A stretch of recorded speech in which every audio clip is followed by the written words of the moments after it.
que j'ai le plaisir d'accueillir aujourd'hui et que j'ai eu la chance avec Sandro Varano et également Olivier Poula qui était à l'époque étudiant, donc de rencontrer en 2012 à la TU Delft dans le cadre d'un workshop où nos étudiants avaient été conviés avec nous, enseignants, à découvrir un lieu de recherche et d'enseignement qui s'appelle The Y Factory, qui a été créé par Winimas et dans lequel donc Adrien a collaboré pendant une douzaine d'années.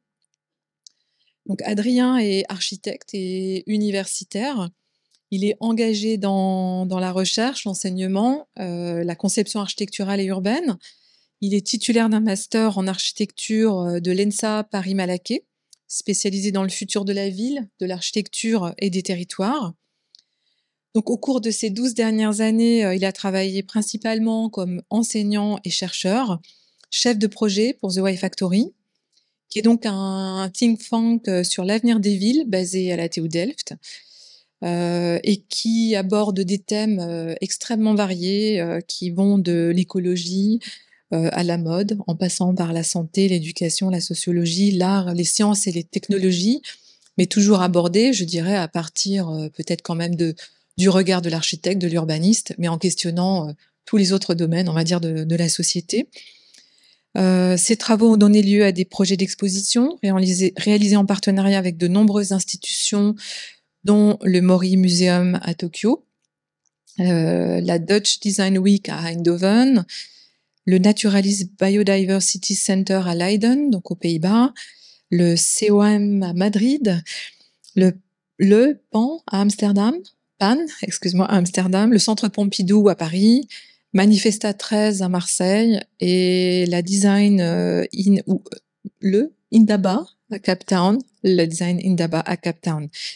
Il est co-auteur de publications, les publications de Future Cities, qui est une série de publications de The Y Factory éditée par le NAI Publisher, qui est un éditeur néerlandais. Alors, je vais les traduire en français, tels que Barba, la vie dans un environnement entièrement adaptable, Copier-coller, c'était l'origine des espèces, il me semble, Porosity, Vego et The Green Deep également. Alors, il a mené des études urbaines et territoriales, donc là plus en tant que concepteur et avec donc à la ville à Marseille, donc pour Manifesta 13, à Amsterdam, donc en collaboration avec l'Institut AMS, en République tchèque, en partenariat avec plusieurs universités. Il a également mené une étude comparative sur l'agenda 2030 comme outil de planification urbaine rapide des villes en expansion.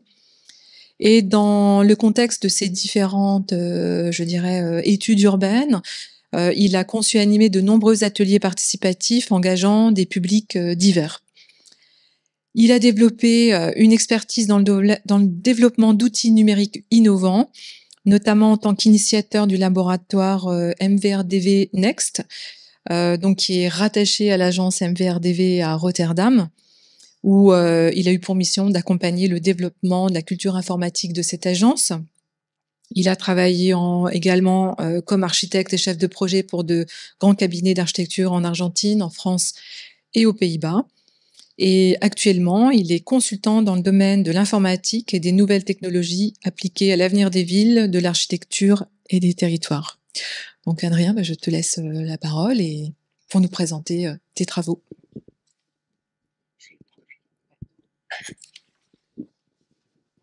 Ok, vous m'entendez bien? Merci beaucoup Emmanuel pour cette introduction. Voilà. J'espère que ce que je vais vous montrer va pouvoir répondre à cette introduction. Je vais essayer d'être assez rapide, peut-être prendre 45 minutes, 50 minutes, et laisser du temps pour des questions s'il y en a. Peut-être un mot sur l'ENSAS. Je voudrais remercier l'ENSAS et Emmanuel. Je sais pas, je crois que c'est la 4e fois que je viens à l'ENSAS pour des jurys, pour des workshops, et donc c'est une longue histoire qui commence à s'inscrire dans le temps. Je crois que la dernière fois c'était il y a 3 ans. Donc voilà, merci beaucoup Emmanuel et Lensas pour vos invitations. Maintenant, en fait, je voudrais un petit peu mettre le cadre de cette conférence. Où est-ce qu'on en est et comment on peut s'adapter à un monde en changement. Je regardais un petit peu le journal et on parle pas beaucoup d'architecture dans le journal. Donc là, c'est le journal Le Monde qui dit les écoles d'architecture plongent dans l'intelligence artificielle. Donc je sais pas, est-ce que vous êtes d'accord avec ça ou pas? Je pense que c'est des questions qu'on se pose tous. Je sais qu'à la TU Delft, on est en discussion pour intégrer des enseignements liés à l'intelligence artificielle dès la licence. Donc en fait, on nous parle de ça. On nous dit que les écoles d'architecture plongent dans l'intelligence artificielle. Je crois que ça, c'était la semaine dernière. Mais les spécialistes du BIM, ce processus de modélisation des projets, n'ont pas encore envahi le secteur du bâtiment. Donc en fait, il y a cette sorte de gap entre l'intelligence artificielle. Où est-ce qu'on en est aujourd'hui avec le 2D drafting, CAD, 3D modeling, BIM, parametric design, computational design et machine learning et AI. Donc voilà. D'autre part, il y a aussi une vraie prise de conscience dans les écoles d'architecture, une génération très militante qui dit non en béton. Voilà, c'est des choses qui ont évolué aussi pendant ces, on va dire 15 dernières années. Et un autre, la réalité nous a rattrapés. Avec le dérèglement climatique, les écoles d'architecture forment à la gestion de crise. Donc, je voudrais vous montrer ça. Je serais très curieux d'avoir aussi vos points de vue là-dessus, sur ces articles. C'est les 5 derniers articles que j'ai vus dans Le Monde qui parlaient d'architecture et d'écoles d'architecture. Donc, tout ça sur l'année dernière. Et que font les écoles face à l'urgence? Ici, c'est de montrer un petit peu cette à la fois les trends qui je crois qu'on doit être à peu près ici. Je sais pas si vous voyez. Ouais. On doit être à peu près ici. Donc entre des ressources qui deviennent de plus en plus moindres et puis une consommation. Donc qu'est-ce qu'on peut faire dans les écoles et en tant qu'architecte et urbaniste. Donc on avait essayé de faire ça avec nos étudiants, de faire une frise, donc une coupe de l'écorce terrestre pour essayer de montrer tous les liens entre les différents risques, entre les différentes urgences et de montrer la complexité et à quel point c'était quelque chose de systémique et comment en fait une chose avait un impact sur une autre. Donc c'est ce qu'on avait essayé de faire avec cette coupe pour ensuite proposer différents scénarios à échelle planétaire. Donc c'est aussi quelque chose qui change où on va regarder beaucoup plus quel est l'impact de ce qu'on fait, quel est l'impact d'une petite opération à une plus grande échelle. Et donc ici, on a essayé de développer différents scénarios avec des heat maps où on pouvait en fait mesurer l'impact et visualiser l'impact. L'idée de cette exposition et de ce workshop qu'on avait fait à Delft, c'était de pouvoir amener, donc ça c'était je crois en 2017 il me semble, et de pouvoir amener aussi ces différents scénarios basés sur des données en face aussi de décideurs politiques. Donc pas seulement de prendre conscience et nous qu'est-ce qu'on pouvait faire en tant qu'individu pour changer nos comportements, mais aussi de montrer voilà quel est l'impact de ces différents scénarios, de ces différentes décisions qui vont ou pas être prises. Et donc mettre aussi les décideurs en face de leurs responsabilités, tout en rappelant que it can all go wrong. Donc c'est aussi dans ce climat, dans cette urgence qu'on opère aujourd'hui et qu'on enseigne et qu'on apprend et qu'on pratique. Je voudrais vous parler un petit peu de la WiFactory. En effet, j'ai passé pas mal de temps et avec bonheur dans ce think tank, donc qui est basé à Delft. Dans lequel on se focalisait sur les villes du futur et l'avenir des villes. L'idée donc c'est un studio, on faisait des studios de master 1 et master 2, et l'idée c'était d'amener en fait tout ce qu'on développait avec nos étudiants, tout ce qu'on développait au sein de l'université, de l'amener en dehors de l'université, de pouvoir engager avec des publics variés, des publics qui n'étaient pas spécialistes, qui n'étaient pas experts, qui n'étaient pas architectes, qui n'étaient pas urbanistes, et de pouvoir engager des discussions sur l'avenir des villes, et donc de faire tout un travail de dissémination, et ceci à travers une série de publications.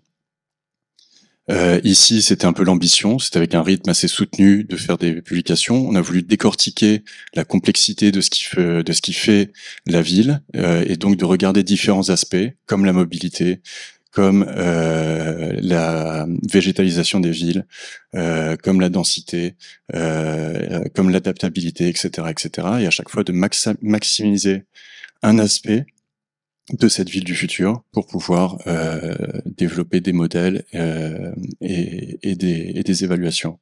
Donc voici l'ambition. Ça, c'est les publications auxquelles j'ai pu participer. Et donc un autre aspect qui était aussi de faire énormément d'expositions et d'emmener le travail qu'on développait avec les étudiants en dehors de l'université, de pouvoir encore une fois engager avec le public. Donc la méthodologie était basée autour de trois aspects, des modèles abstraits avec une abstraction et des modèles théoriques, toute une partie computationnelle où on faisait des software et avec une approche paramétrique et générative, et puis the view, des applications, de pouvoir tester ces modèles sur des situations réelles, concrètes, et de voir quel pouvait être un peu l'impact et comment on pouvait mesurer ça. Donc, on s'est intéressé à différents sujets, la densité, la négociation, la porosité, la ville verte, la participation, la biodiversité, le réemploi, l'adaptabilité, l'accessibilité, etc., etc. J'ai fait une petite sélection pour aujourd'hui. Je voudrais vous parler de ces 5 aspects-là à travers 5 projets. Donc, je vais commencer par le Vertical Village, qui est un projet assez ancien, où on regardait ce qui se passait notamment à l'époque en Asie, et avec cette densification qui mettait en péril des villages urbains existants, avec des villes qui se sont densifiées, qui ont changé très rapidement, et de voir en fait est-ce que il y avait une autre solution à ça, quelle était la valeur de ces villages, comment on pouvait placer ces villages en tant que patrimoine, et comment on pouvait travailler avec, plutôt que les démolir. Donc, en partant d'un constat que urban villages are disappearing, donc on regardait ici à Beijing, ici je vois plus à Shanghai, Séoul, et comment en quelques dizaines d'années tout ce tissu s'est transformé. Pour donner place, pour laisser place à ce type de bâtiments, ce type d'extrusion, qui sont à peu près tous les mêmes en termes de façade, qui sont à peu près tous les mêmes en termes d'intérieur, qui sont à peu près tous les mêmes, où les plans, en tout cas, sont tous les mêmes, avec cette extrusion de plans, où la spéculation immobilière est aussi fait partie de ce modèle, comme on peut le voir ici, et la communication autour de ces nouveaux projets. Et en fait, c'est ça ce qui se passait. Donc, on avait voulu regarder d'un peu plus près différentes situations et de voir qu'est-ce que ça donnait d'avoir un village urbain ici avec un bâtiment à côté, quelles étaient les qualités de ces espaces et comment on pouvait s'en inspirer pour les consolider, pour les préserver, pour les faire évoluer. On a voulu regarder toutes les qualités qu'on pouvait, pourquoi on s'intéressait au village urbain, pourquoi on aime certains aspects des villages urbains. Il y a d'abord une certaine flexibilité, il y a un aspect échelle humaine aussi, tout en accommodant une certaine densité, un aspect evolutionary growth qui grandit petit à petit, incrémental, une certaine diversité dans les types et dans les typologies, une certaine informalité qui donnait lieu aussi à des économies dont on avait beaucoup à apprendre. Voilà, tout en restant avec un aspect individuel, en incorporant un aspect public. Donc, avec aussi des identités par rapport assez locales, au contexte local. Et donc, on regardait comment on pouvait intensifier. Donc ici, sur les kampung et les super kampung à Jakarta, ou comment, en fait, étape par étape, on pouvait penser, travailler avec les habitants aussi, cette évolution et cette transformation incrémentale. Par rapport à toute cette première partie de l'étude, on a voulu développer un outil numérique qui s'appelle The Village Maker, où l'idée était de pouvoir simuler ces processus de densification. Donc voilà, avec Rhino Grasshopper, que vous connaissez par cœur.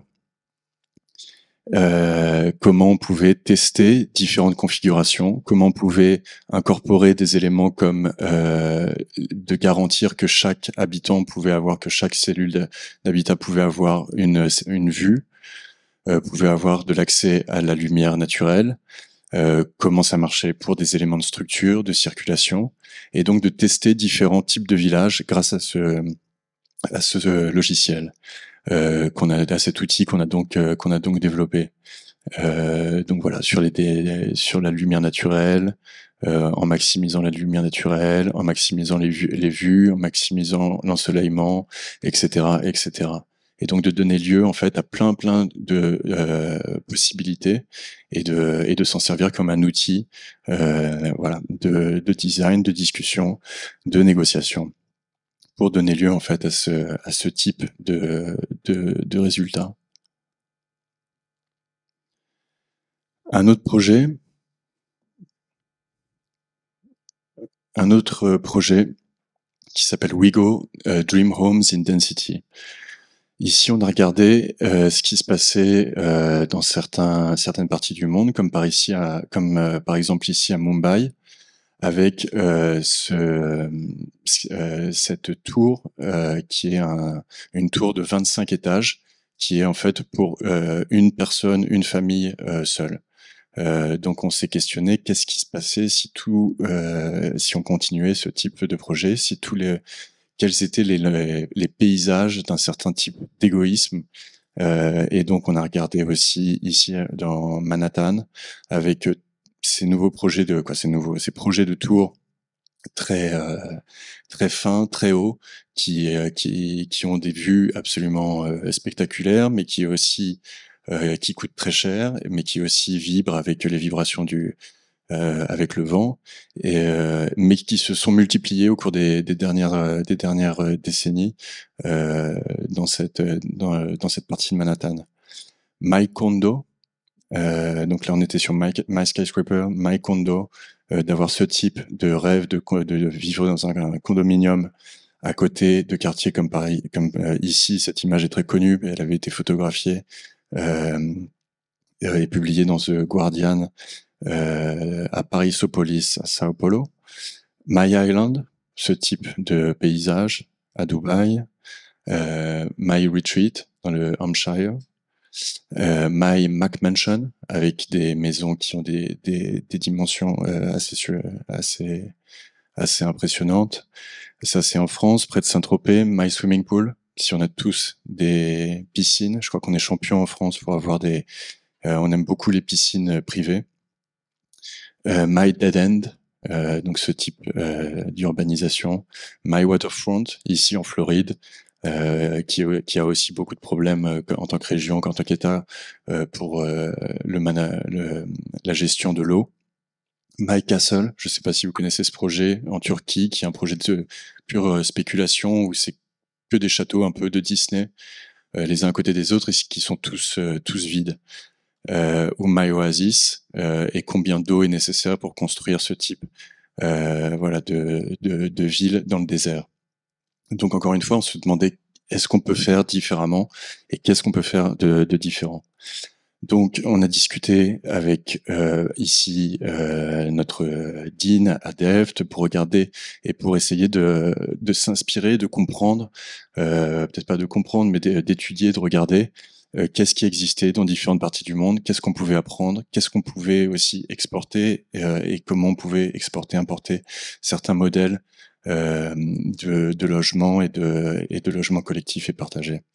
Qu'est-ce qui se faisait par exemple aux Pays-Bas avec la Wiki House, comment on pouvait justement permettre à chacun de construire sa maison, comment elles pouvaient toutes être différentes tout en suivant le même procédé. On a regardé des projets comme ici à Barcelone de co-housing, donc ici à la Borda avec des espaces partagés, donc en effet des espaces individuels plus petits peut-être, mais des espaces partagés beaucoup plus grands et beaucoup plus intelligents. Ici à Rania avec toute cette idée, donc un projet développé par Toshi, en Inde, avec toute cette idée d'urbanisation incrémentale, où les habitants pouvaient aussi construire au fur et à mesure, en fonction de leurs besoins et de leurs possibilités, leur faire évoluer leur logement. Évidemment, on a regardé aussi ce projet à Amsterdam. Qu'est-ce qui se passait avant, après, ici au Pérou, quelle était la densité désirable, ou quand est-ce que c'était trop, quelles étaient les économies liées aussi à cette économie de village et de densité. Enfin voilà, on a regardé plusieurs choses. Et ici, on a commencé un exercice qui s'appelait Dream Homes, pour demander un peu quelle est la maison de vos rêves. Et donc, on a un étudiant qui a regardé Pinterest à l'époque. Je crois que ce projet était il y a quelques années, 2012. 2013, où on regardait Pinterest, et donc cet étudiant a suivi des utilisateurs sur Pinterest qui collectionnaient des images liées à la maison de leur rêve. Et donc c'est voilà, donc il y avait 10 utilisateurs, toute cette mosaïque d'images qui évoluait constamment. Et ce qu'on avait essayé de développer, c'était à l'époque c'est déjà très lié en fait à ce qu'on peut faire avec l'IA.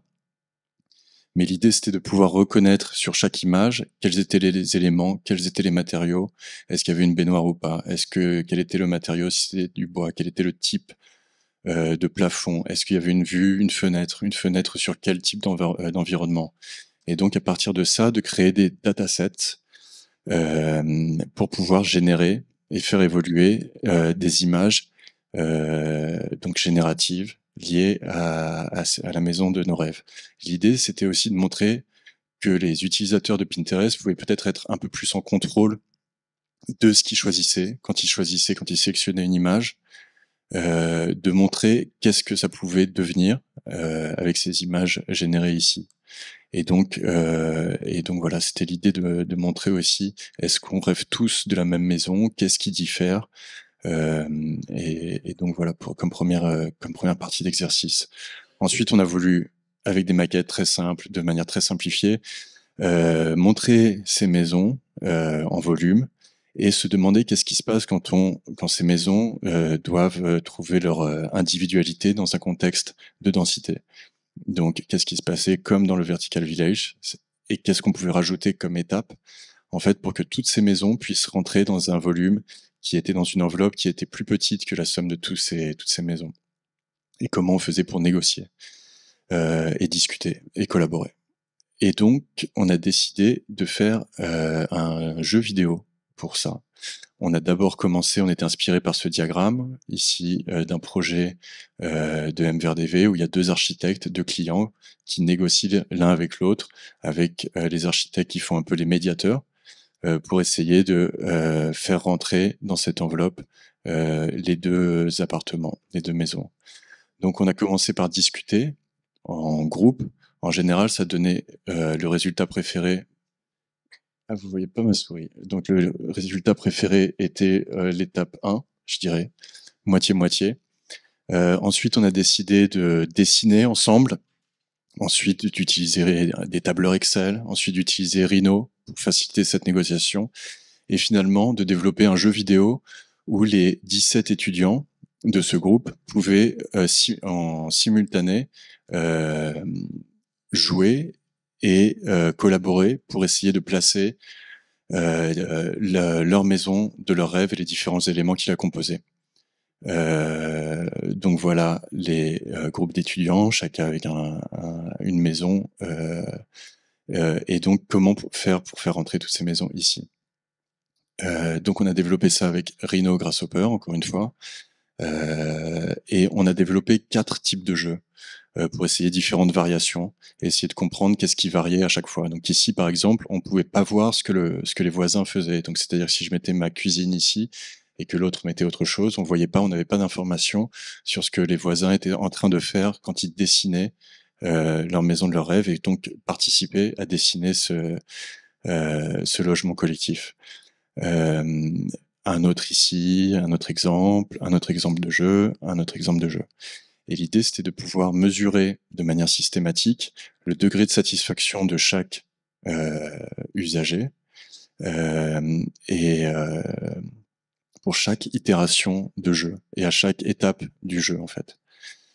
Donc ici et voilà comment ça a évolué. Et donc ici des résultats qui émergent vraiment de ce processus de négociation avec différents degrés de satisfaction, avec la maison désirée au début, l'emplacement dans cette enveloppe, si c'est en haut, en bas, en fonction aussi de critères de lumière, de vue ou d'accès au contraire au rez-de-chaussée. Et donc voilà, ces différentes maisons qui émergent de ce processus de négociation. On a voulu voir comment on peut figer à un moment donné ce jeu, ce processus, comment on pouvait construire, quelles sont les questions qu'on va se poser en termes de structure, en termes d'accès, etc. Et ensuite, quelle est la qualité en fait de ces studios. Et donc c'est ce qu'on a regardé ici. On a eu la possibilité de travailler sur un prototype à échelle 1 qu'on a développé ici, donc pour la Dutch Design Week à Eindhoven, où chacun pouvait rentrer dans son studio et où tout était imbriqué les uns avec les autres. Ici à Shenzhen, et de montrer ça dans un contexte de village urbain à Nantou, à Shenzhen. Troisième projet, j'espère que ça va. Pearl City, je pense qu'il y a plein de choses que j'ai vues cet après-midi dans vos présentations qui sont aussi en lien avec ça. Peut-être que vous connaissez cette carte qui date du XVIIIe siècle, donc Giambattista Nolli. C'est une carte qu'on aime bien en général dans les écoles d'architecture, qui révèle en fait le vide et le plein, et qui révèle une certaine porosité urbaine. Et donc on s'est inspiré de cette carte pour commencer ce projet. On n'était pas ni les premiers ni les seuls à réclamer cette idée de porosité. Ça a été aussi étudié par d'autres comme Bernardo Secchi et Paola Vigano pour le Grand Paris. Mais bon, on s'est intéressé à ça et on se demandait, et on a voulu regarder ce qui se passait dans une typologie de tours. On a commencé l'exercice en regardant cette typologie de tours, où encore une fois, ces tours qui sont un peu toutes les mêmes, très très fermées, où en général on rentre en bas, on monte, on redescend, et c'est à peu près tout ce qui se passe. On a peu de chances de rencontrer quelqu'un qu'on ne pensait pas rencontrer, et il y a un côté très très fermé et très monotone. Donc on se demandait comment on peut ouvrir et rendre ces tours plus poreuses, comment on peut ramener plus de qualité. Et on a voulu faire ça avec des Lego, ou comment juste simplement en enlevant un bloc de Lego, on pouvait, ou en bougeant un bloc de Lego, on pouvait ramener des qualités à cette typologie de tour. Donc ici, différentes expérimentations différentes variations qui ont été produites par les étudiants, où étape par étape, chacun explorait une famille de transformations, et donc qui a donné lieu, dans la première partie du studio, à cette grille de variations qu'on a pu voir avec des maquettes, donc en Lego, pas de digital à cette étape du projet, mais donc tout simplement de comprendre en fait qu'est-ce qui faisait que cette tour nous semblait plus poreuse, plus ouverte que celle-ci ou que celle-ci, etc., etc. Et comment on pouvait un peu comprendre, décrire ces différentes qualités. Donc on voit ici cette première étape, et ici on s'est rendu compte qu'avec nos petits blocs de Lego, il y avait 49 possibilités de mettre 2 blocs de Lego les uns sur les autres, et qui donnaient des résultats complètement différents. Et donc à partir de là, on s'est dit qu'il y avait énormément de possibilités pour transcrire cette approche analogique en approche paramétrique et générative. Donc c'est ce qu'on a fait ici. Qu'est-ce qui faisait que quand on plaçait 2 blocs les uns sur les autres, ça créait des terrasses, des balcons plus ou moins grands, et comment on pouvait traduire ça avec ces modèles numériques. Ici, on a développé un plugin pour Grasshopper, notre plugin pour Grasshopper, pour faire ceci.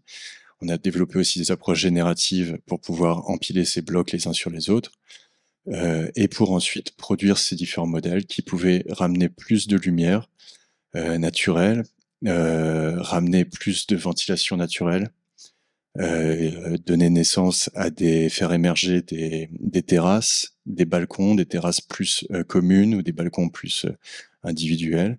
Et donc voilà, et de passer aussi à une autre échelle, donc ces tours qui font 2,50 m. On est passé des petites tours de 40 cm à ces tours de 2,50 m. Toujours avec un souci de production collective, en fait. C'est comme ça aussi qu'on a travaillé, où les étudiants avaient le même type de matériaux, les mêmes consignes, les mêmes enveloppes, et en fait, pouvaient à la fin produire ce type de résultats à la fin du semestre, pour encore une fois comprendre qu'est-ce qui faisait que celle-ci était plus ouverte que l'autre et comment on pouvait potentiellement le mesurer et le décrire. Donc une fois qu'on avait ces tours de 2,50 m, c'était assez intéressant de voir quand on poussait aussi lesquels avaient tendance à plus ou moins vaciller et quelle était l'implication structurelle de rendre ces tours plus ouvertes et plus poreuses. Et donc on est passé dans une prochaine étape, un autre studio, où on a voulu, en utilisant encore une fois les outils comme Rhino, Grasshopper et Karamba, pouvoir faire des analyses structurelles pour essayer de comprendre quel était le niveau de stress structurel de ces différentes options. Et à la fois, quels étaient les bénéfices, vue, ensoleillement, ventilation naturelle, terrasse, et à la fois les coûts de ces options.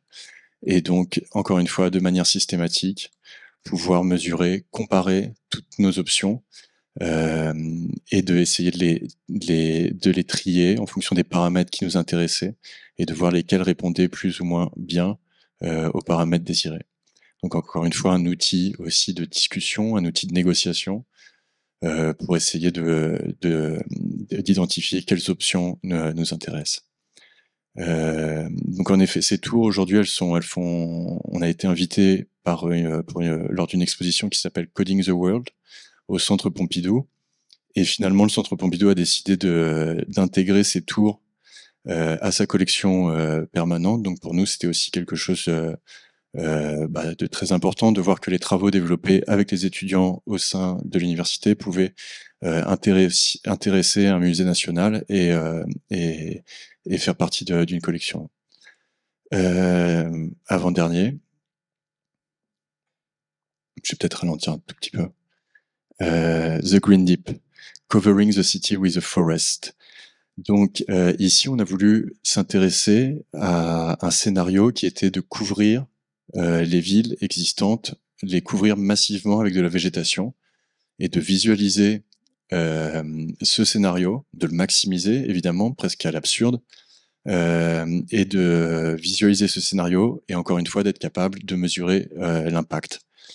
Donc on s'est intéressé, on s'est rendu compte déjà que même s'il y avait une certaine effet de mode avec plusieurs bâtiments qui intégraient la végétation, c'était rien de nouveau. Il y avait aussi plein de bâtiments qui le faisaient depuis très très longtemps, même tout au long de l'histoire de l'architecture, il y a énormément d'exemples. Il y a des projets plus récents qui sont plus ou moins qui ont plus ou moins bien marché. Et donc on voulait essayer de comprendre à quel point c'était une solution viable et qu'est-ce que ça pouvait apporter. On a regardé des projets donc comme ici d'intégrer la végétation sur des façades, c'est quelque chose qu'on a beaucoup vu, dont on a beaucoup entendu parler, ou sur des toitures. Souvent on s'est rendu compte que c'était un peu le même type de plante qui était en fonction d'un contexte ou d'un autre. Donc on s'est aussi posé des questions par rapport à ça, quelle était la librairie de plantes et combien d'eau et de maintenance on avait besoin pour maintenir ces projets. On s'est demandé à qui ça profite de verdir les villes, comme par exemple le projet de la High Line ici, quel était l'impact en termes de gentrification, en termes de développement, en termes de spéculation, ou ici par exemple avec des projets qui paraissent vertes, mais qui sont en fait des cours de golf gigantesques qui ont besoin d'énormément d'eau pour être maintenus et qui sont complètement privés. Voilà, encore une fois, des villes vertes dans le désert. En général, quand on tape ville du futur, on a tendance à voir, quand on cherche ville du futur, ou même quand on demande à une IA générative d'images de nous faire des villes du futur, très vite, on va tomber sur une sorte d'exubérance verte avec des formes organiques. C'est d'ailleurs aussi ce que l'IA générative sait le mieux le faire, les formes organiques. Ça a du mal à faire des lignes droites. Et donc voilà. À partir de ça, on a voulu regarder quelles étaient les performances de l'intégration de végétation dans les villes et en architecture. Et qu'est-ce qu'on pouvait mesurer, qu'est-ce qu'on ne pouvait moins mesurer, quelles étaient les performances objectives en termes de réduction d'îlots de chaleur, en termes de mitigation de température, d'absorption de CO2, mais aussi pourquoi, encore une fois, on aimait être près de la nature ou pas, à quel point, et donc de lister en fait toutes ces performances et de voir quelles étaient celles qu'on pouvait mesurer. Et à partir de là, d'explorer ce scénario, si toutes les villes du monde, qui représentent, selon les calculs, selon une étude, entre 1 et 3% de la surface terrestre, si toutes ces villes étaient recouvertes de végétation, quel en serait l'impact? Et donc, on a commencé à regarder cette carte, non pas en termes de pays, mais en termes de régions bioclimatiques. Et donc, on a commencé à regarder ces différentes hypothèses. Donc, par exemple, ici, à Beijing, ou encore une fois à Beijing avec les Wutong, enfin, quels étaient les rapports entre forme urbaine et végétalisation, comme ici à Hong Kong. Ici à Saint-Pétersbourg, avec un autre type de climat, avec d'autres types de plantes. Donc ici, les étudiants à Kinshasa, à Milan, d'étendre le bosco vertical. À quel point ça pouvait changer une rue, à quel point ça avait un impact sur les transports ici à Sao Paulo, à quel point c'était désirable ou non, est-ce qu'on est, à quel point on va se retrouver avec un serpent sur notre porte. Donc c'est encore une fois pour montrer ce scénario jusqu'à l'absurde. Ici, ce qui était intéressant, c'était de voir comment les étudiants avaient choisi, avec beaucoup de soin, chaque plante, et pour essayer de comprendre et de montrer que c'est pas les mêmes plantes partout dans chaque biotope. Donc à partir de là, encore une fois, avec Rhino Grasshopper qu'on aime beaucoup, on a voulu développer un outil pour pouvoir comparer toutes ces visions qui avaient été générées. Et donc on a regardé tous ces biotopes, tout ce catalogue de plantes qu'on a pu lier en fait avec un catalogue de plantes en 3D, et ainsi qu'avec, grâce à l'université de Wageningen, toutes les qualités qui étaient propres à chaque plante. Combien d'eau elles avaient besoin, combien de sol elles avaient besoin, quelles étaient leurs performances aussi. Et donc de créer tout ce catalogue, dans quel biotope elles pouvaient, elles appartenaient, etc. Quelle famille de plantes, etc. On a voulu observer aussi quels étaient les éléments, les produits qui existaient déjà pour incorporer les plantes dans des bâtiments, quels étaient ceux à inventer, quelles étaient les stratégies de design pour justement sur les façades, sur les toits, sur les balcons, à l'intérieur, ici, autour, etc., etc. Et à partir de là, de regarder des morceaux de ville, donc ici notre 3%, de regarder différents morceaux de ville qu'on pouvait ensuite, étape par étape, en sélectionnant ce morceau de tissu urbain, dans quel biotope il se trouve, quelles sont les plantes associées, et de tester étape par étape qu'est-ce qui se passe si tous les toits plats sont recouverts de végétation. Qu'est-ce qui se passe si toutes les façades qu'ils permettent sont recouvertes de végétation? Qu'est-ce qui se passe avant ça? Qu'est-ce qui existe déjà? C'est peut-être aussi important de voir qu'est-ce qui est déjà, à quel point une ville est déjà végétalisée ou pas. Et donc, étape par étape, de pouvoir mesurer l'impact environnemental de ce scénario. Et ensuite, de créer, comme par exemple ici, de manière systématique, automatique, ce type de modèle, ce type de vision. On peut se balader dans cette version de Mumbai, ou ici une autre, à Dubaï. Combien d'eau est nécessaire pour ça? Encore une fois, de manière systématique, à New York, à Manhattan.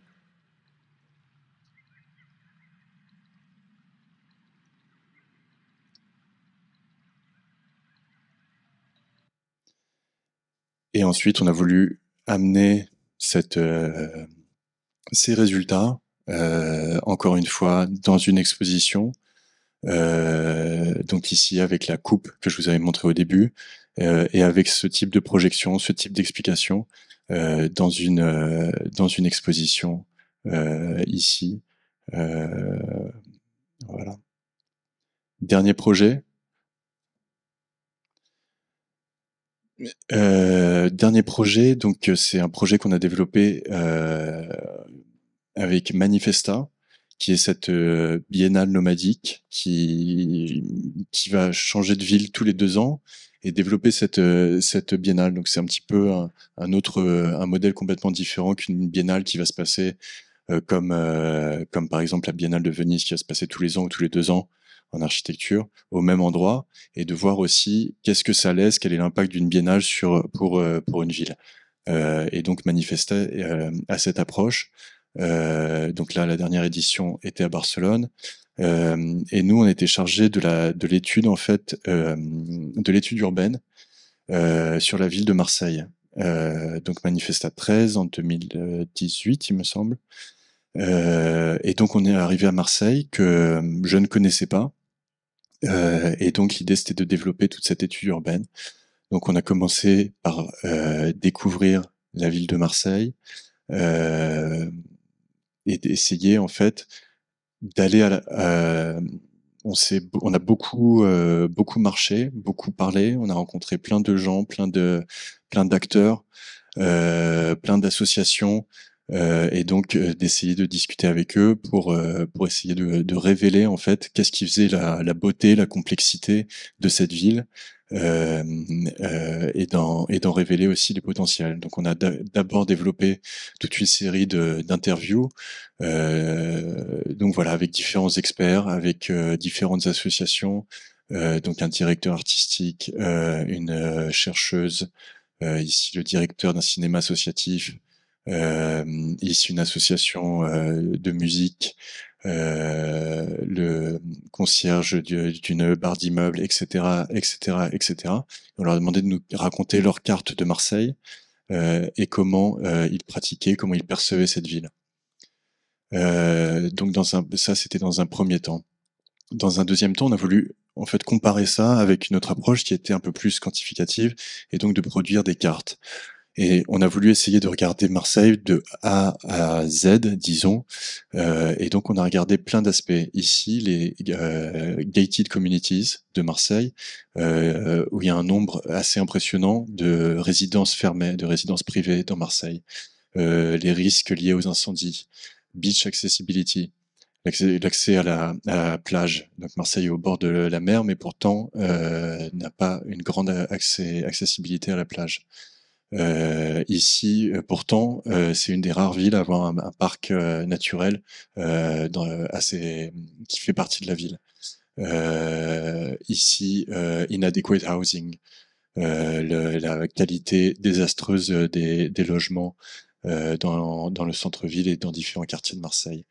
Homelessness, les graffitis à Marseille, la congestion du trafic,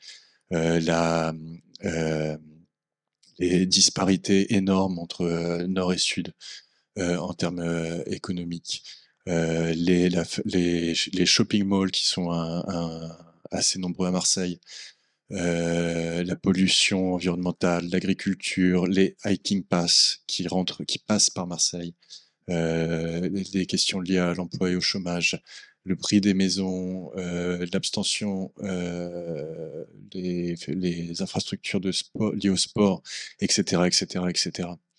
À partir de là, de cette première étude, on a fait un workshop, donc avec des étudiants de Delft, des étudiants de Marseille, en architecture, en beaux-arts aussi, en design, avec tout en invitant aussi les différentes personnes qu'on avait interviewées, qu'on avait rencontrées, et différents experts et acteurs, différentes associations et acteurs qui font partie de la fabrication de la ville. Et donc l'idée, c'était de faire cette maquette géante qui est loin de proposer un master plan pour Marseille, mais au contraire de proposer une sorte de plateforme ouverte où on pouvait tester des idées de manière un peu spontanée, de manière peut-être un peu naïve aussi, pour générer des discussions sur justement le futur de Marseille. Et c'est donc ce qu'on a commencé à faire avec nos maquettes. À l'époque, on avait utilisé de la mousse. Peut-être qu'aujourd'hui, on le ferait différemment. Mais l'idée, c'était de générer en fait 1000 idées pour Marseille. Voilà, certaines idées, comme ici quelqu'un avait proposé de reprendre les carrières qui sont plus en usage et qui produisent beaucoup de poussière pour la ville de Marseille, ou encore de qu'est-ce qu'on fait avec ce site, avec ce signe qui a été légué par Netflix, qui avait exploité un peu tous les stéréotypes, qui avait fait une série sur Marseille tout en exploitant tous les stéréotypes et tout en stigmatisant un petit peu la ville de Marseille. Qu'est-ce qu'on pouvait faire, voilà, par rapport à ce signe.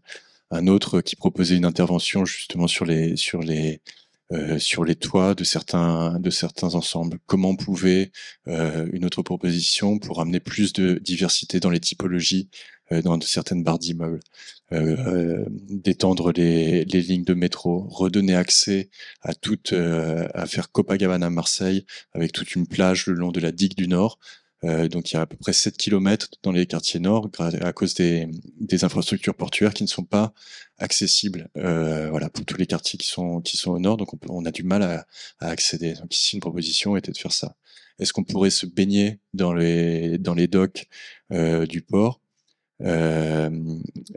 Comment cette autoroute qui rentre dans Marseille pouvait devenir une piste cyclable, et comment donc toutes ces idées, comment on pouvait voilà, densifier tout en conservant des certaines qualités liées au village, comment on pouvait aussi proposer des logements, et donc de continuer aussi Marseille en tant que terre d'accueil avec son rôle portuaire et historique. Quel était aussi l'impact avec cette rue qui est l'avenue de la République, qui n'a jamais vraiment bien fonctionné, et donc comment la végétation pouvait aider ici avec donc certaines propositions beaucoup plus ambitieuses que d'autres, mais comment ici, par exemple, simplement en peignant, en fait, devant les escaliers de la gare Saint-Charles, simplement en peignant un passage piéton géant, on pouvait aussi changer complètement, voilà, la mobilité, et rendre cette partie de la ville et cette ville moins propice à l'usage de la voiture, qui est très dominant encore aujourd'hui.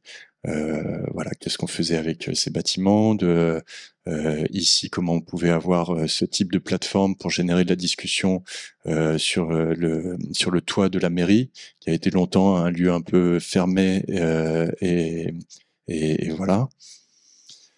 D'autres propositions, que faire avec des questions liées à la gentrification de Marseille, donc ici la Plaine, qui a un projet qui était en fait d'enlever la contre-proposition. Il y avait tout un processus d'enlever un marché qui était ici sur la Plaine, et comment en fait on pouvait voilà, proposer d'autres types qui permettaient de garder un marché, et de réfléchir à lutter contre cette idée de gentrification. Ici, fasciné par ces passerelles, ici, comment ouvrir les cul-de-sac, des questions de densité, des questions liées au logement étudiant, toutes ces gated communities, comment proposer des portes pour montrer qu'elles sont là, et comment on pourrait ouvrir ces portes, et continuer les chemins de randonnée dans Marseille. Et donc, voilà, ensuite de continuer, ça c'était une première partie, et l'idée c'était de continuer avec des associations aussi à Marseille, donc de faire le tour de tous les possibles, et d'avoir aussi de créer en fait toute une série d'ateliers, de workshops avec différentes personnes en fait qui n'ont pas l'habitude de se rencontrer, et donc aussi donc on a commencé à organiser toute cette série de workshops pour que chacun puisse proposer aussi des idées, et l'idée c'était de continuer à fournir cette maquette et pour continuer à générer cette discussion, et proposer cette mosaïque en constante évolution, loin d'un master plan figé, mais au contraire de voilà quelque chose d'ouvert à la discussion. Donc ça a été ici notre notre participation pour Marseille et pour Manifesta 13. J'arrête ici.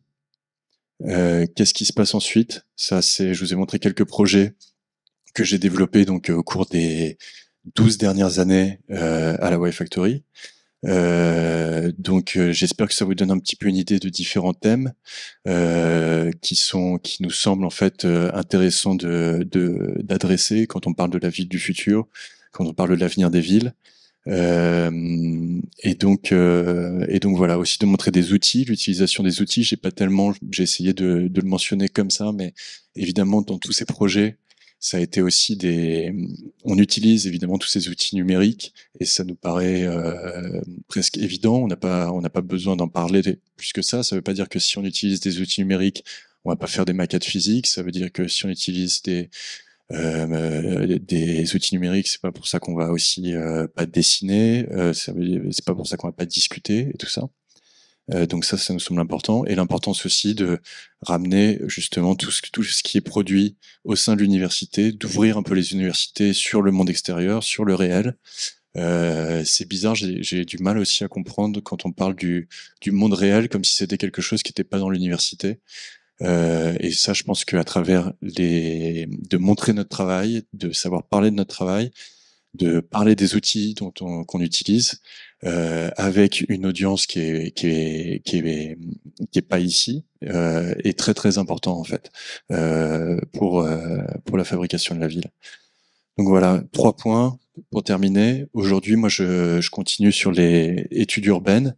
Notamment au IAC à Barcelone, avec dans le master de City and Technologies, où on développe cette fois une approche comparative sur l'urbanisation rapide des villes, et on se questionne sur l'utilisation des ODD, donc objectifs de développement durable, en tant qu'outil, et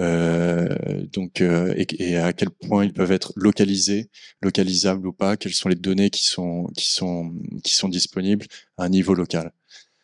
Deuxième point, future models, donc au sens des maquettes. Vraiment, c'est quoi? Model, c'est au sens de maquettes. Quelles sont les maquettes du futur?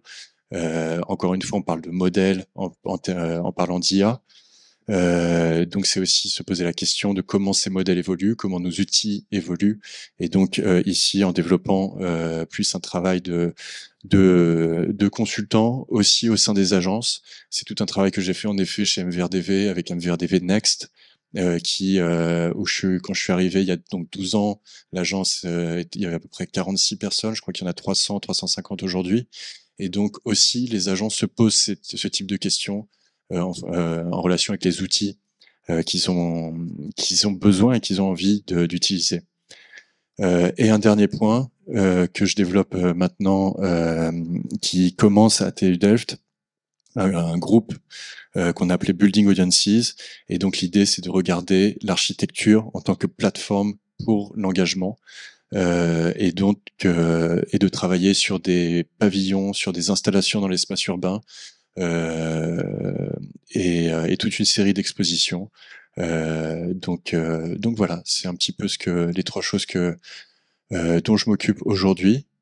Merci beaucoup, Emmanuel. Merci, Lensas. J'espère que je pourrai revenir dans 3 ans, 4 ans, vous raconter un peu plus de ces 3 derniers points. Et si vous avez des questions, je serai très heureux d'essayer d'y répondre. Merci.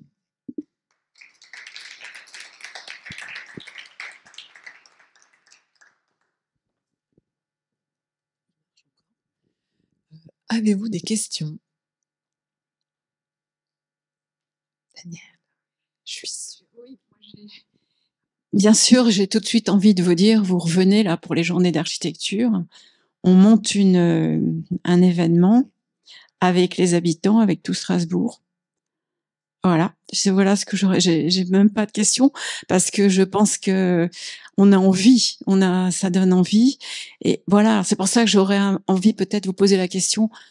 Comment vous faites avec les habitants? Est-ce que vous étiez à la Belle de Mai là pour Manifesta à Marseille? Comment ça fonctionne? Parce que nous, on s'interroge beaucoup sur cette question à la Maison européenne de l'architecture. Et je trouve que ce que vous faites, on a envie d'en impulser la cité, concrètement. Je vous pose une question. Là-dessus, je pense que Manifesta fait un travail aussi assez exemplaire en arrivant dans un contexte qui ne connaissent pas en fait.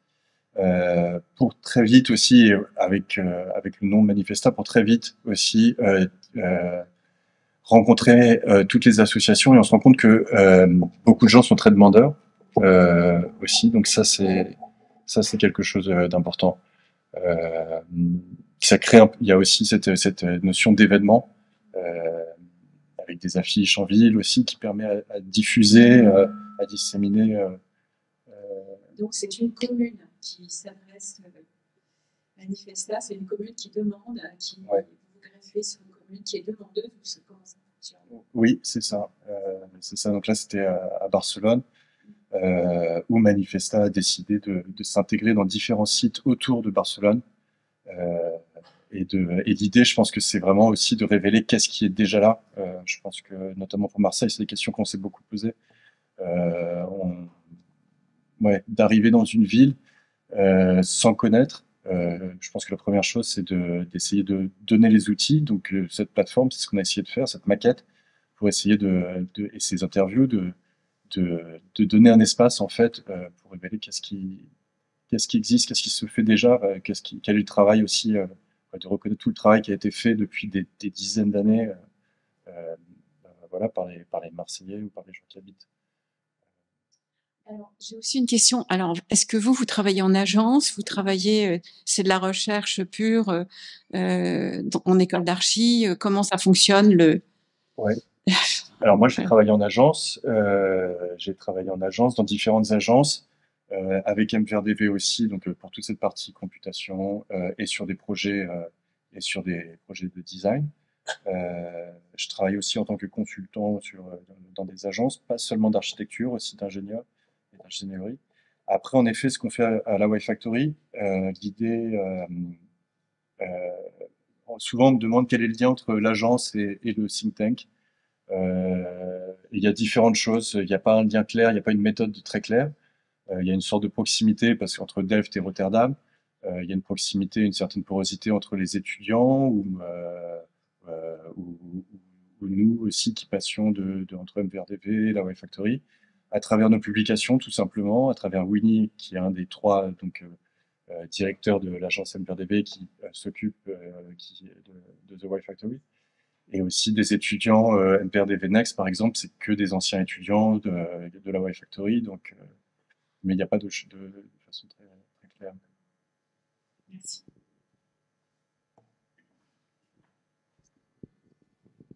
Frédéric, peut-être pas de questions? Non? Oui. C'est une question. En fait, c'est ce qui me questionne un peu, c'est que je trouve dans le travail que vous montrez, il y a une sorte de fascination pour l'urbain, tout ce qu'il a de créatif, de foisonnant. Ce qui m'interpelle plus, c'est quand la nature vient jouer avec l'urbain. Où tout d'un coup, on a l'impression que la nature doit rentrer dans les codes qui ont été écrits pour faire de l'urbain, en fait. Et ça m'interpelle un peu. Comment vous avez travaillé avec Wageningen? Comment est-ce qu'ils vous ont juste donné les épaisseurs de terre et la consommation d'eau de chaque plante, et puis vous avez rentré ça dans Grasshopper? Enfin, oui, alors on a fait un travail qui est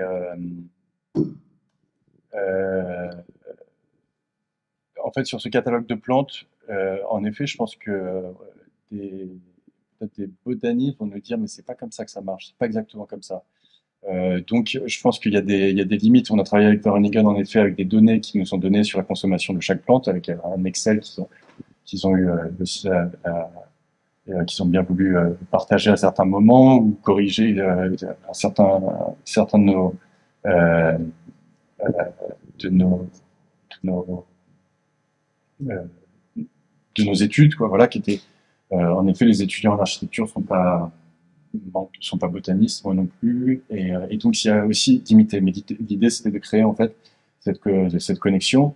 Après, il y a des paramètres qui intéressent aussi peut-être les botanistes, d'autres qui intéressent les architectes. On ne pose pas les mêmes questions, mais l'idée c'était de créer ce catalogue de plantes pour que ça devienne aussi des blocs qu'on peut intégrer au même titre qu'une brique, peut-être.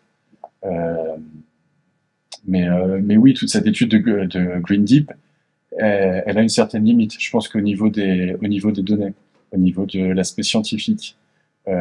Par contre, en termes de plateforme et de modèle, l'idée c'est de justement pouvoir rassembler différents types de connaissances, de pouvoir échanger à travers différentes disciplines autour de ce modèle. Ouais.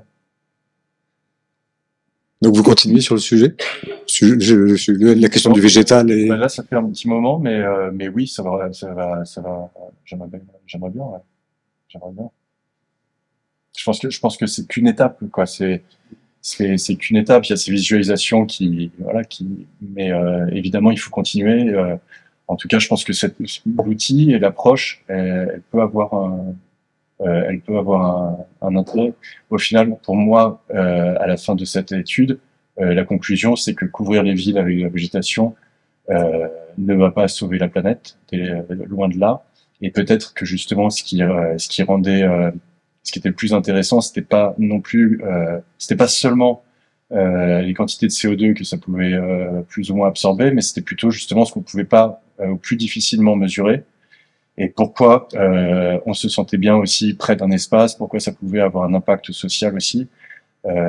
Mais l'idée, c'est pas aussi d'avoir un outil pour les promoteurs immobiliers pour dire ouais, faut mettre du vert, ça va être bien, mais bien plus aussi d'avoir d'introduire des discussions sur le droit à la nature et to be continued. Voilà. Peut-être pour rebondir sur ce sujet qui questionne, je pense, la notion de biodiversité, notamment en ville. Donc nous, dans l'atelier, on a eu la chance, avec les étudiants, d'assister à une conférence dans le cadre de l'atelier d'Andrea Grigorovic, de Thomas Boutreux, donc qui est chercheur, écologue, et qui nous a fait découvrir un indicateur qu'on ne connaissait pas et qui nous intéresse bien maintenant au sein de l'atelier, qui est donc cet indicateur qui s'appelle l'Open Space Ratio, qui en fait nous permet d'évaluer le coefficient de biodiversité présent sur un contexte existant en comparant les surfaces non construites de ce site avec les surfaces de plancher totales qui ont été donc construites sur ce site donné. Finalement, en ayant un point de départ qui est de dire si l'open space ratio n'est pas supérieur à 0,5, a priori, peu de chances que la biodiversité puisse se régénérer à cet endroit. Et alors, on travaille avec ça, avec cet indicateur, on essaye d'évaluer donc nos sites. Et évidemment que ça reste extrêmement abstrait et qu'on aimerait bien pouvoir, au sein de notre école, avoir un écologue, un spécialiste de la biodiversité qui pourrait nous aider ensuite, une fois qu'on a calculé et atteint cette évaluation, vérifier comment finalement on peut réellement installer cette biodiversité, la régénérer. Et en tout cas, il y a une chose qui nous a semblé importante à retenir, c'est que si on n'a pas de sol en pleine terre, la notion de biodiversité est vraiment très limitée. Et que effectivement, on peut mettre des plantes sur les toits, sur les façades, etc. Mais qu'en fait, dans ce calcul-là, ça n'est pas pris en compte. Parce qu'ils considèrent que oui, c'est bien pour certaines choses, pour peut-être servir de tampon par rapport aux eaux pluviales, etc., mais que ça peut pas vraiment être un indicateur pour régénérer vraiment une biodiversité là où elle a disparu. Et qu'ensuite, il y a la question de la spatialisation de ces zones de biodiversité qui nécessitent aussi beaucoup d'attention par rapport à la faune et la flore et comment elles se propagent.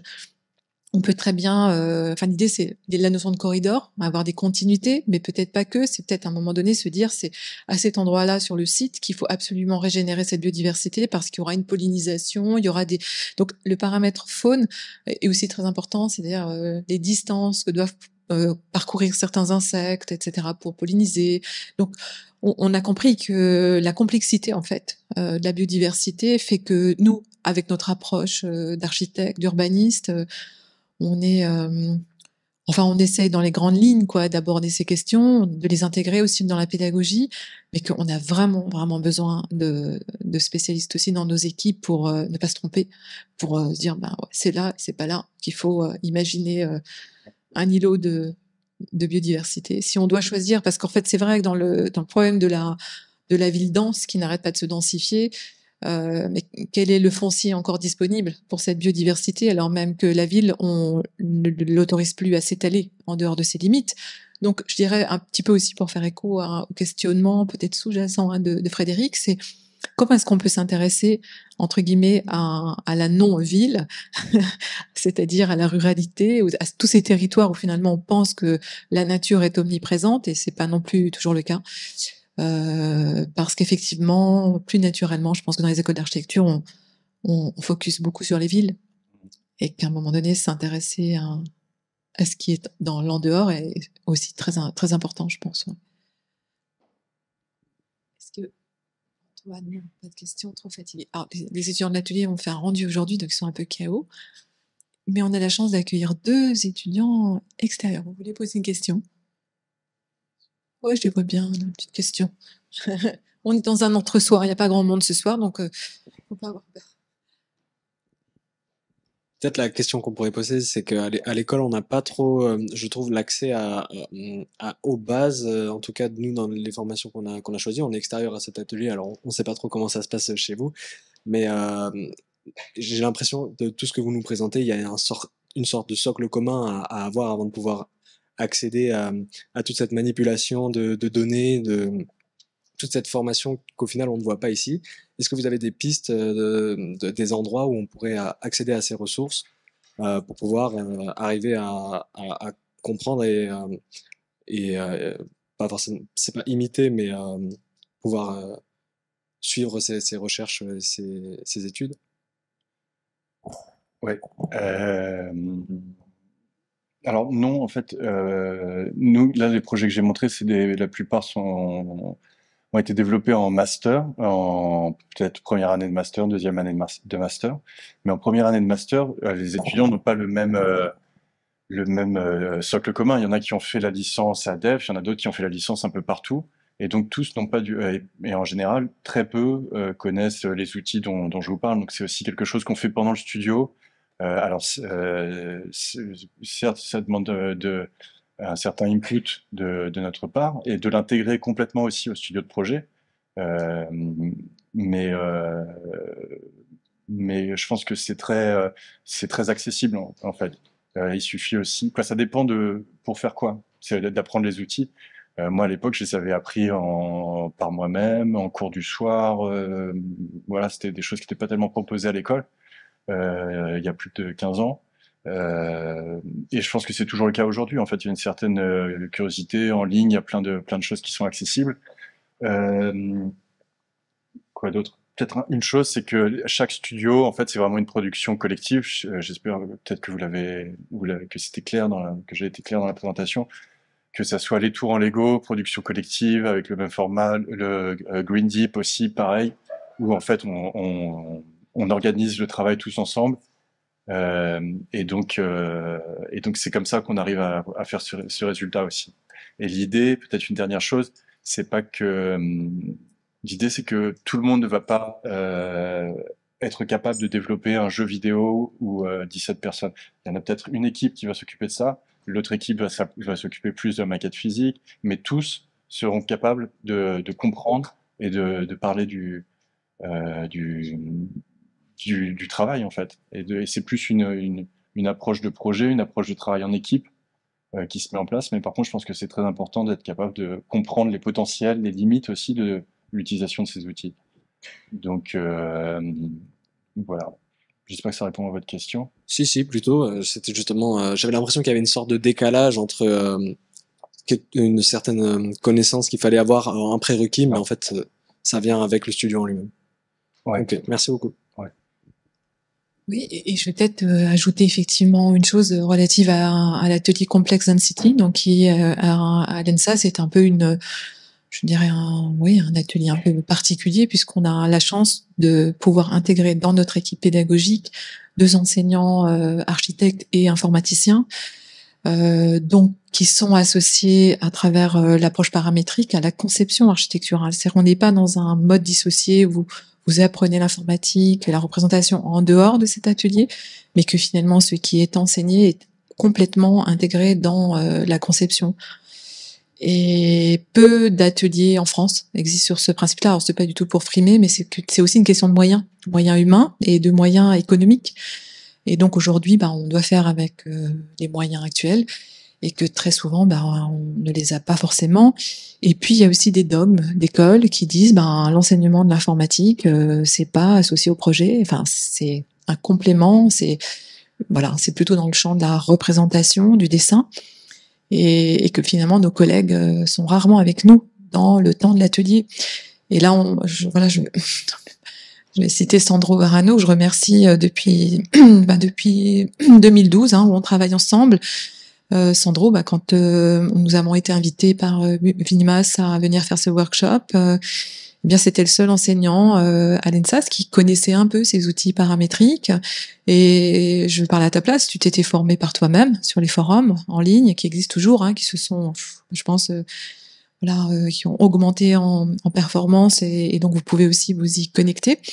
Et effectivement, c'est pas évident, en fait, de développer cette approche dans une école, de se faire accepter aussi de ses collègues, de faire passer le message auprès d'une direction, de maintenir les moyens humains tout au long des années. Mais je voudrais juste dire que quand je suis partie à la recherche d'un partenariat en Inde, les Indiens ont trouvé ça extrêmement utile, extrêmement intéressant de se connecter à nous, parce qu'en Inde, il y a 1,4 milliard d'habitants, et que même si la qualité architecturale, tous les enjeux, on va dire, de ce qu'on vous transmet dans notre école sont essentiels, ils ont aussi beaucoup à rendre des comptes sur la densité, l'autonomie, la consommation, etc. Et c'est démultiplié par le nombre d'habitants, évidemment. Donc, je dirais que cette approche nous permet aussi de voyager, nous permet d'être aussi compatible avec d'autres territoires. Les outils développés sur Strasbourg en ce moment avec ces étudiants vont nous servir l'année prochaine à Mumbai. Donc voilà, mais je pense que c'est tout à fait accessible. Après, c'est pas si simple que ça, mais on essaye nous d'être le plus didactique possible. Et puis le mieux, c'est d'échanger avec eux pour voir, peut-être qu'on peut, demander un témoignage. Je sais pas qui.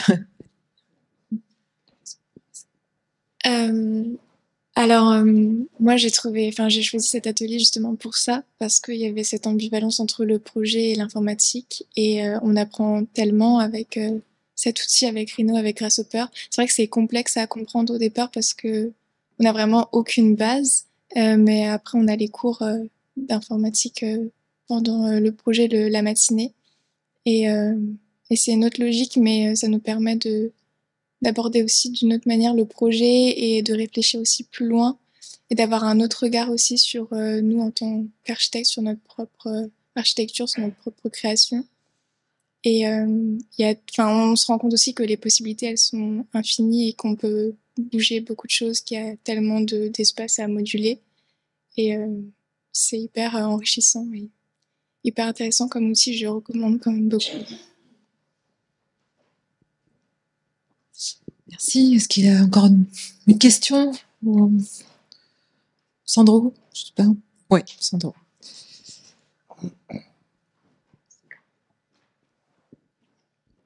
Merci. Donc j'ai pu lire au début de ta conférence sur une des premières diapos, l'intelligence artificielle neutralise l'esprit critique des étudiants. Ah oui, il marquait ça en sous-titre, ouais. Voilà, donc c'est peut-être la même remarque qu'on aurait pu avoir il y a 15 ans avec le paramétrique, face à la même peur. Voilà, donc je pense que la question c'est pas de se dire est-ce qu'il faut enseigner ou il ne faut pas enseigner le paramétrique, l'IA. C'est plutôt comment je me suis posé la question il y a 15 ans, comment enseigner le paramétrique. Donc je pense que là on a eu pas mal d'exemples qui répondent à ça. concernant le paramétrique. Donc aujourd'hui, je me pose la question comment enseigner l'IA. Peut-être est-ce que tu as des perspectives en IA ou est-ce que tu peux nous dire comment tu perçois l'IA dans l'enseignement? Alors, je pense que, ouais, bah, merci pour cette question. Je pense que l'IA, quelque part, en fait, elle est là ça fait depuis, quand on en parle depuis 1956, en gros, avec différentes évolutions, différentes vagues. Elle est déjà présente dans nos outils, dans des outils qu'on utilise tous les jours. En gros, le gros boom, c'est les capacités de calcul et les supercomputers qui sont non-stop en train de calculer, qui permettent justement à des choses comme ChatGPT et tout ça d'être assez performants. Et puis la quantité de données qui est accessible. En fait, c'est les deux choses qui ont changé. C'est pour ça qu'on parle un peu c'est pas une révolution, on a parlé de l'hiver de l'IA, là c'est peut-être l'été de l'IA. Mais au final, c'est quelque chose qui évolue, qui est là, qui fait déjà partie de nos vies. Ça dépend pourquoi on l'utilise. En fait, quoi, je pense que oui, mais quoi, la façon dont tu poses la question, c'est très vrai. C'est pas oui ou non ne pas enseigner, c'est comment l'enseigner, évidemment. Évidemment, il faut comprendre comment ça marche, et puis se poser la question qu'est-ce qu'on peut faire, l'utiliser pourquoi, quelles sont les limites aussi de l'utilisation de cet outil. Sur l'IA générative d'images, je pense que vous avez tous essayé un petit peu de générer des images avec des prompts, comment on écrit un bon prompt. Qu'est-ce qu'on peut faire? Après, c'est assez limité, ça génère des images, on peut s'en servir comme inspiration, peut-être, mais ça va pas nous faire un projet. Et donc, c'est aussi un outil, par contre, ça peut être intéressant, c'est sûr que c'est intéressant. Mais bon, il n'y a pas de, quoi, il faut regarder comment ça marche, en fait. Il faut regarder machine learning, comment ça marche, et je pense qu'il faut absolument que ces concepts soient enseignés en école d'archi. Encore une fois, quoi, le monde réel et l'université, et de dire bah non, l'université on veut pas se préparer au monde réel, alors que le monde réel s'intéresse à toutes ces questions. Les entreprises s'intéressent énormément à l'IA, l'industrie aussi, quoi. Donc ouais, non, super.